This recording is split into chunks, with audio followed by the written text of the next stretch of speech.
Hi అండి, అందరికీ నమస్కారం. ఎలా ఉన్నారండి? అందరూ బాగున్నారు కదా? ఆకాశవాణి కథామాలికకి స్వాగతం. నేను మీ అర్చన. ఎప్పట్లానే ఇవాళ చాలా మంచి కథ. రచన తిరుమల శ్రీ గారు. మరి కథలోకి వెళ్ళిపోదామా? తలుపు మీద చిన్నగా నాక్ చేసి చీఫ్ ఛాంబర్లోకి ప్రవేశించింది ఆరతి. గుడ్ మార్నింగ్ సార్ అంటూ. యా కమిన్ ఆరతి, సిడాం అన్నాడు చీఫ్ మార్తాండరావు. మీడియా 1 టీవీ ఛానల్లో రిపోర్టర్ ఆమె. ఆరతి, నీకు స్పెషల్ అసైన్మెంట్. ప్రముఖ బిజినెస్ మ్యాన్ అనిరుద్ని మన ఛానల్లో ఇంటర్వ్యూ చేయాలి నువ్వు అన్నాడు అతను. ఆరతి విస్తుపోతూ నేనా అంది. అవును నువ్వే అన్నాడతను మందహాసంతో. బట్ సార్, అనిరుద్ని ఇంటర్వ్యూ చేసే బాధ్యతను ఇంకెవరికైనా అప్పగిస్తే బాగుంటుందేమో నవ్వాడతను. అనిరుద్ని ఇంటర్వ్యూకి ఒప్పించడానికి కాస్త కష్టపడవలసి వచ్చింది. అతను ఇంటర్వ్యూ చేయబోయేది నువ్వేనని చెప్పడంతోనే అంగీకరించాడు అని చెప్పాడు. అనిరుద్ 3 ఏళ్ల క్రితం సొల్యూషన్స్ అన్న ఓ సాఫ్ట్వేర్ స్టార్టప్ కంపెనీని ఆరంభించాడు. ప్రముఖ విదేశీ సాఫ్ట్వేర్ కంపెనీలతో టైఅప్ పెట్టుకుని ఏడాది తిరగకుండానే దాన్ని ఓ ఫుల్ ఫ్లెడ్జ్డ్ సాఫ్ట్వేర్ కంపెనీగా అభివృద్ధి చేశాడు. ప్రస్తుతం అతని కంపెనీలో 500 మంది ఉద్యోగులు పనిచేస్తున్నారు. సీటుకు తిరిగి వచ్చిన ఆరతి మనసులో అనిరుద్ని గురించిన ఆలోచనలు ముసురుకుంటున్నాయి. ఏడాది క్రితం అతనితో జరిగిన తన ఎన్కౌంటర్ సినిమా రీల్లాగా మధ్యలో గిర్రున తిరిగింది. ఆరతి తల్లిదండ్రులు చెన్నైలో ఉంటున్నారు. ఉద్యోగరీత్యా హైదరాబాద్కి వచ్చిన ఆరతి తన వర్కింగ్ ఉమెన్స్ హాస్టల్లో తన స్నేహితురాళ్ళు సుజాత, పూజలతో కలిసి ఉంటోంది. సుజాత ఓ కార్పొరేట్ హాస్పిటల్లో రిసెప్షనిస్టుగా వర్క్ చేస్తుంటే, పూజ ఓ సాఫ్ట్వేర్ కంపెనీలో నాన్ ఐటీ విభాగంలో పనిచేస్తోంది. ఏడాది క్రితం ఓ రోజున ఆరతి ఓ అసైన్మెంట్ పూర్తి చేసుకుని సాయంత్రం త్వరగా ఇంటికి వచ్చేసింది. సుజాత ఇంట్లోనే ఉంది. స్నేహితురాలు ఎందుకో దిగులుగా, నిరుత్సాహంగా ఉన్నట్లు తోచింది ఆరతికి. దగ్గరకు వెళ్ళి మీద చెయ్యి వేసి ఎందుకే అలా ఉన్నావు అని అడిగింది. కిటికీలోంచి బయటకు చూస్తూ చెప్పుకుపోయింది సుజాత. ఆ మధ్య సొల్యూషన్స్ సాఫ్ట్వేర్ కంపెనీలో ప్రైవేట్ సెక్రటరీ పోస్ట్కి దరఖాస్తు చేసుకుంది సుజాత. ఆ రోజు ఇంటర్వ్యూకి పిలిస్తే వెళ్ళింది. కంపెనీ చైర్మన్ అనిరుద్ధే స్వయంగా క్యాండిడేట్స్ని ఇంటర్వ్యూ చేశాడు. తన వంతు రాగానే సుజాత అతని ఛాంబర్లోకి ప్రవేశించింది. సోఫాలో ఆసీనుడై ఉన్నాడు అనిరుద్. ఆమెను తన ఎదుట ఉన్న చైర్లో కూర్చోమని చెప్పి ఇంటర్వ్యూ చేశాడు. చివరిగా ఐ థింక్ యూ సూట్ అస్. ఈరోజు రాత్రి నా గెస్ట్ హౌస్కి వచ్చి అపాయింట్మెంట్ ఆర్డర్ తీసుకువెళ్ళి వెళ్ళు అన్నాడు. సుజాత కోపంతో to hell with your offer అనేసి వచ్చేసింది. ఆరతి విభ్రాంతికి గురైంది వినగానే. సొల్యూషన్ సాఫ్ట్వేర్ కంపెనీ గురించి, దాని చైర్మన్ అనిరుద్ గురించి చాలా గొప్పగా ఆలకించింది తాను. అతను సుజాత పట్ల అనుచితంగా ప్రవర్తించాడంటే నమ్మలేకపోతోంది. కానీ స్నేహితురాలు అబద్ధం చెప్పదు కదా. ఆలోచిస్తుంటే ఇటీవల వెలుగులోకి వస్తున్న మీటూ ఉదంతాలు మదిలో మెదిలాయి. జీనియస్లు, ప్రతిభావంతులు అనుకున్న కొందరు ప్రముఖులపైన అటువంటి ఆరోపణలు వచ్చాయి. ఇంకా వస్తూనే ఉన్నాయి. అనిరుద్ కూడా ఆ కోవకు చెందినవాడేనా అని అనిపించింది. అలా అనుకుంటే ఆమెలో ఆవేశం, ఆగ్రహం పొంగుకొచ్చాయి. వెంటనే స్నేహితురాలికి చెప్పకుండానే చరా బయటకు నడిచింది. ఆరతి వెళ్ళేసరికి అనిరుద్ ఆఫీస్లోనే ఉన్నాడు. ప్రయర్ అపాయింట్మెంట్ ఉందా అంటూ రిసెప్షనిస్టు సార్కి చెప్పకుండా లోపలికి వెళ్ళకూడదు మేడం అంటూ అటెండరు ఆపపోతే వారిని పట్టించుకోకుండా చైర్మన్ ఛాంబర్లోకి సుడిగాలిలా దూసుకుపోయింది ఆరతి. తన సీట్లో కూర్చొని ల్యాప్టాప్ మీద ఏదో పనిచేసుకుంటున్న అనిరుద్ చటుక్కుని తలెత్తి చూశాడు. అతని కళ్ళలో ఆశ్చర్యం తళుక్కుమంది. మిస్టర్ అనిరుద్, ఓ కంపెనీకి చైర్మన్ అయినంత మాత్రాన మహిళల పట్ల అసభ్యంగా ప్రవర్తించేందుకు నీకు లైసెన్స్ ఎవరిచ్చారు అంటూ పిడుగులా గర్జించింది ఆరతి. తెల్లబోయి చూశాడు అతను. ఉద్యోగం ఎరచూపి అమ్మాయిల్ని వల్లో వేసుకోవడమేనా మీ ప్రవృత్త? అవాక్కై ఆమెనే చూస్తూ ఉండిపోయాడు. అనిరుద్కి 27 ఏళ్లుంటాయి. 6 అడుగుల పొడవు, అథ్లెటిక్ బాడీ, ఫెయిర్గా, హ్యాండ్సమ్గా, స్టైలిష్గా, కన్నెపిల్లల కలల రాకుమారుల్లా ఉంటాడు. మనిషిలో హుందాతనం ఉట్టిపడుతుంది. ఈ అమ్మాయి గుర్తుందా అంటూ సెల్ ఫోన్లో సుజాత ఫోటోని చూపిస్తూ అడిగింది ఆరతి. ఎవరామె అన్నాడు. ఓ, ఇంతలోనే మర్చిపోయారా? ఈరోజు ఇంటర్వ్యూకి వచ్చిన ఈమె పేరు సుజాత. రాత్రి గెస్ట్ హౌస్కి వచ్చి ఆఫర్ లెటర్ తీసుకువెళ్ళమన్నారట మీరు అని అడిగింది. అతని బ్రుకుటి ముడిపడింది. మీరేమంటున్నారో బోధపడ్డం లేదు నాకు అని అన్నాడు వెంటనే. డోంట్ ప్రింటెడ్ మీటూ కింద మిమ్మల్ని ఎక్స్పోజ్ చేస్తాను అంటూ ఆవేశంగా అందామే. ఆరతి గారు, మీరేదో ఆవేశంలో ఉన్నట్టున్నారు. ప్లీజ్ అలా కూర్చోండి, మాట్లాడదాం అన్నాడు అతను. రివాల్వింగ్ చైర్లోంచి లేచి ఆమె వద్దకు వస్తూ, ఈసారి ఆశ్చర్యపోవడం ఆరతి వంతయింది. మీకు నా పేరు ఎలా తెలుసు అంది విస్తుపోతూ మందహాసం చేశాడతను. మీడియా వన్ ఛానల్ యొక్క పాపులర్ రిపోర్టర్ ఆరతిని ఎరుగని వారు ఎవరుంటారు? ప్రముఖుల్ని మీరు ఇంటర్వ్యూ చేసే తీరు చూసి మీకు ఫ్యాన్ అయిపోయాను నేను. నిజం చెప్పాలంటే తొలిసారి చూసినప్పుడే మీ అందానికి ఫ్లాట్ అయిపోయాను అన్నాడు ఆమె వెంక ఆరాధనగా చూస్తూ. అవాక్కైందామె. ఇంతలోనే తేరుకుని, మాట దాటేయకండి అంది విసురుగా. చిరునవ్వుతో ఆరతి వంక పరీక్షగా చూశాడతను. 23 పర్వం. కొత్త అందాలను సంతరించుకొని అణువణువున ఉట్టిపడుతోంది. మళ్ళీ మళ్ళీ చూడాలనుకునే ముఖారవిందం. వెడల్పైన కాటుక కన్నులు, చక్కని నాసిక, ఫేర్గా, స్లిమ్గా, పొడవుగా, లావణ్యంతో అలరారే రూపం. మెళ్ళో సన్నటి బంగారు గొలుసు, చెవులకి హ్యాంగింగ్స్, పిరుదుల కంటే ఒత్తైన వాలుజడ, light yellow colour handloom sari, matching blouse ధరించింది. అద్వితీయమైన అందం ఆమెది. నింగి నుండి జాలువారిన వెన్నెల కిరణంలా అనిపించింది అతనికి. ఏం జరుగుతుందో ఆరతి గ్రహించే లోపునే ఆమె వదనాన్ని చేతుల్లోకి తీసుకున్నాడు అనిరుద్. చిన్నగా తలను పక్కకి వంచి ఆమె అరుణాధరాలపై గాఢంగా చుమ్మించాడు. తెల్లబోయిందామె. ఏయ్ వదులు అంటూ అతని పట్టును విడిపించుకోవడానికి ప్రయత్నించింది. కానీ ఆ చుంబనం యొక్క మాధుర్యం నరాలకి పాకడంతో ఆమె మనసు ఆమెకు ఎదురు తిరిగింది. అతని దీర్ఘ చుంబనం ఆమె మనసును మెస్మరైజ్ చేస్తుంటే మైమర్చిపోయింది. ఆ తొలిముద్దులోని తీయతనం శరీరమంతా ప్రకంపనలు లేపుతుంటే, అనిర్వచనీయమైన సుఖానుభూతి అంతటా వ్యాపిస్తుంటే ఆనందంతో చిన్నగా మూలిగింది. ఆమె మెడపైన సున్నితంగా వేలితో రాస్తూ మరింత గాఢంగా చుమ్మించాడతను.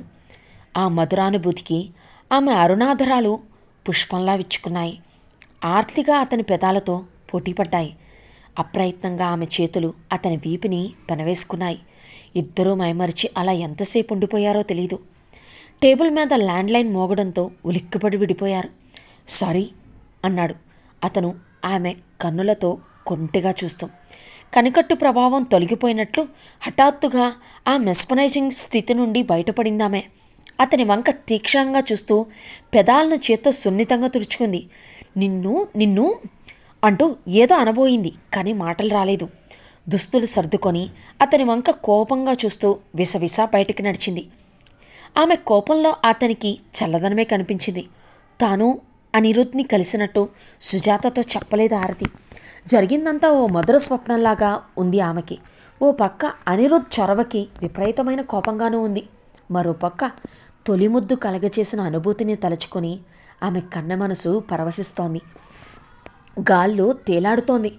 అతని రూపం, పలుకులు, చూపులు, అగ్రెసివ్నెస్ పదే పదే జ్ఞప్తికి వస్తూ తనలో తానే నవ్వుకునేలా చేస్తున్నాయి. 2 రోజుల తర్వాత అనిరుద్ నుండి కొరియర్లో ఓ పెన్ డ్రైవ్ ఆరతికి అందించింది. సుజాత ఇంటర్వ్యూ రోజున ఛాంబర్లోకి సీసీ కెమెరాలో నమోదైన ఫుటేజ్ యొక్క నకలది. దాన్ని ల్యాప్టాప్లో ఉంచి వాచ్ చేసిన ఆరతి ఆగ్రహానికి మేరలేకపోయింది.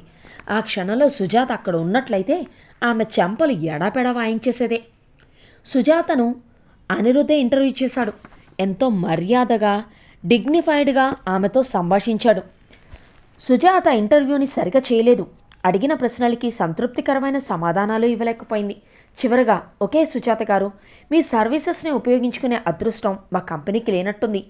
Wish you all the best అంటూ మందహాసంతో సోఫాలోంచి లేచి ఆమెతో కరచాలనం చేసి స్వయంగా ఆమె కోసం తలుపులు తెరిచాడు అతను.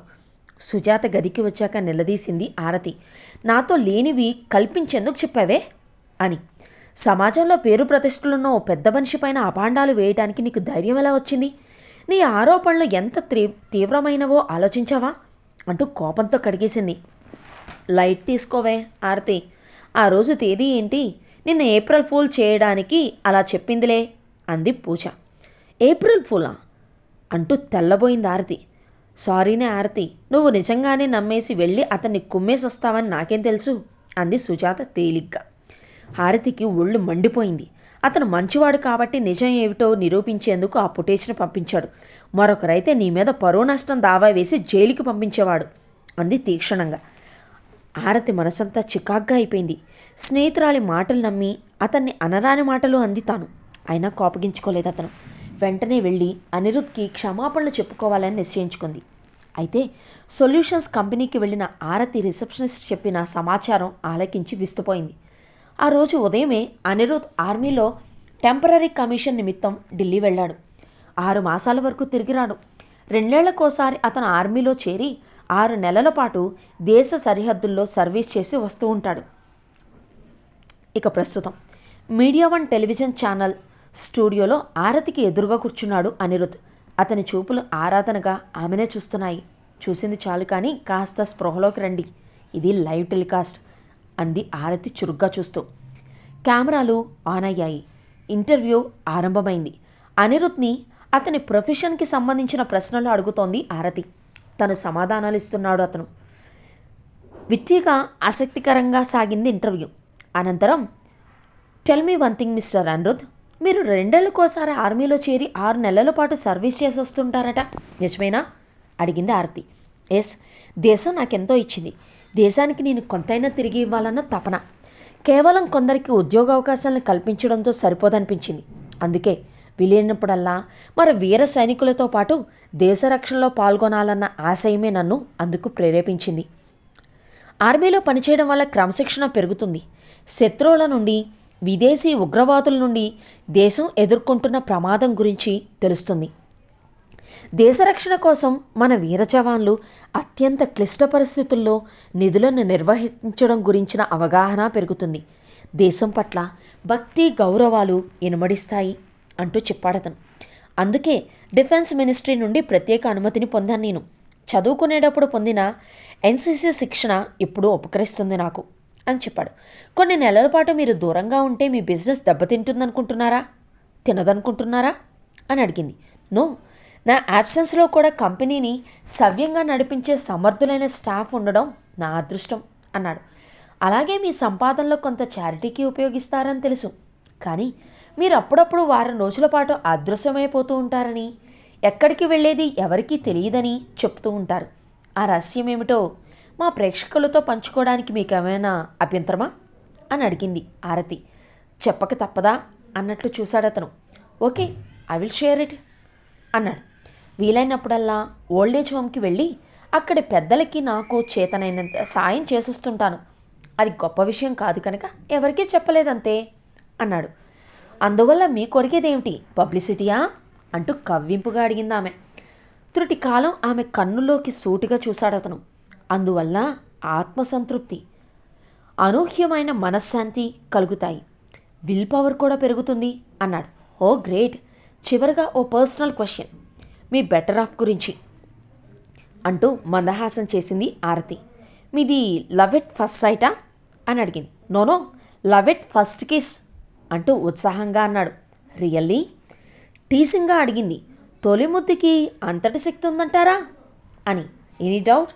Can I demonstrate it right now అంటూ లేచి తన వైపు రాబోతున్న అతన్ని చూసి కెమెరా ఆఫ్ అంటూ అరిచింది ఆరతి కంగారుగా. రాత్రి ఇంటికి వచ్చిన అనిరుద్ధ్కి ఎదురెళ్ళింది ఆరతి. లైట్ రోజ్ కలర్ నైటీలో ఉంది. మేని సుగంధాలతో పాటు ఆమె పూసుకున్న సెంటు పరిమళం మనసుకు మత్తెక్కించేలా ఉంది. హౌ డేర్ యూ, లైవ్ షోలో నన్ను ముద్దు పెట్టుకోవాలని చూస్తావా అంటూ చిరుకోపంతో పిడికిళ్లతో అతని వక్షం పైన కొట్టింది.